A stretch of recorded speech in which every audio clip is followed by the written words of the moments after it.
ଆଜି ମୋ ସହିତ କ'ଣ ସବୁ ହେଲା ଜାଣିବା ପାଇଁ ବ୍ଲଗ୍ଟିକୁ ଶେଷ ପର୍ଯ୍ୟନ୍ତ ଦେଖନ୍ତୁ। ହ୍ୟାଲୋ ଏଭ୍ରିୱାନ୍, ଜୟ ଜଗନ୍ନାଥ।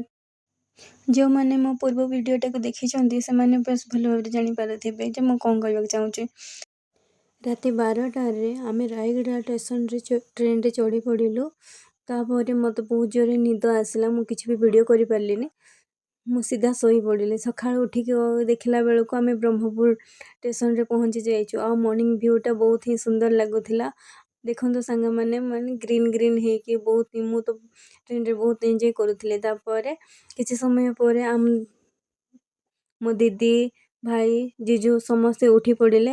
ଆମ ସମସ୍ତଙ୍କ ମୁହଁ ଦେଖିଲେ ଜାଣିପାରୁଥିବେ ଆମକୁ କେତେ ଜୋରରେ ନିଦ ଆସୁଛି। ଫିର୍ ବି ନିଦ ଛାଡ଼ିକି ଯେଉଁ ପବନ ହେଉଥିଲା ନା ସାଙ୍ଗମାନେ, ବହୁତ ହିଁ ଏନ୍ଜୟ କରୁଥିଲୁ। ଆମେ ଟିକେ ଭିଡ଼ିଓ କଲୁ, ତାପରେ ମର୍ଣ୍ଣିଂ ଭିୟୁଟା ଏନ୍ଜୟ କଲୁ ସମସ୍ତେ। ବହୁତ ହିଁ ଖୁସି ଲାଗୁଥିଲା। ଏମିତି ଦେଖୁ ଦେଖୁ ପହଞ୍ଚି ଗଲୁ ଆମେ ଖୋର୍ଦ୍ଧା ଷ୍ଟେସନ। ଖୋର୍ଦ୍ଧା ପାଖାପାଖି ହେଇଗଲୁ। ଆମେ ଯେତିକି ପାଖାପାଖି ହେଇଯାଉଛୁ ସେତିକି ଖୁସି ଏକ୍ସାଇଟମେଣ୍ଟ ବଢ଼ିଯାଉଛି। ଆମେ କୁଆଡ଼େ ଯାଉଛୁ ଯଦି ଆପଣମାନେ ବୁଝିପାରୁଛନ୍ତି ତାହେଲେ ପ୍ଲିଜ୍ କମେଣ୍ଟରେ ଜଣେଇବେ। ଫାଇନାଲି ଆମେ ପହଞ୍ଚି ଗଲୁ ଷ୍ଟେସନ। ଏଇ ଜାଗାକୁ ଯଦି ଦେଖିକି ଜାଣିପାରୁଛନ୍ତି ତାହେଲେ ପ୍ଲିଜ୍ କମେଣ୍ଟ କରନ୍ତୁ କେଉଁ ଜାଗା କୁହାଯାଇଛୁ। ଫାଇନାଲି ଆମେ 12 ଘଣ୍ଟା ଟ୍ରେନ୍ରେ ବସିଲା ପରେ ଫାଇନାଲି ଆମର ଡେଷ୍ଟିନେସନ୍ ପହଞ୍ଚି ଗଲୁ। ଆମେ 4 ଜଣ ନିଜ ନିଜ ବ୍ୟାଗ୍ ଧରିକି ବାହାରି ପଡ଼ିଲୁ ଷ୍ଟେସନ। ଆଜି ଟ୍ରେନ୍ଟା ବହୁତ ହିଁ ଆଗକୁ ରଖିଦେଲା, ସେଥିପାଇଁ ଆମକୁ ବହୁତ ଦୂର ଚାଲିବାକୁ ପଡ଼ିଲା।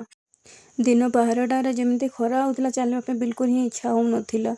କିନ୍ତୁ ମୋତେ ଲାଷ୍ଟରେ ଏମିତି ଗୋଟେ ଇଚ୍ଛା ଶକ୍ତି ବଢ଼ିଲା, ମାନେ ଷ୍ଟେସନରେ ଯାହା ଦେଖିକି ମୋ ମନଟା ବହୁତ ହିଁ ଖୁସି ହେଇଗଲା। ଦେଖନ୍ତୁ ଆପଣମାନେ ବି ଦେଖିଲେ ବହୁତ ହିଁ ଖୁସି ହେଇଯିବେ।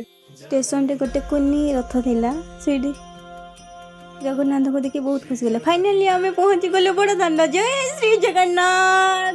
ପୁରୀରେ ଆମେ କ'ଣ ସବୁ କଲୁ ଦେଖା ହେବ ନେକ୍ସଟ ଭିଡ଼ିଓରେ। ରହିଲି ସାଙ୍ଗମାନେ, ଜୟ ଜଗନ୍ନାଥ।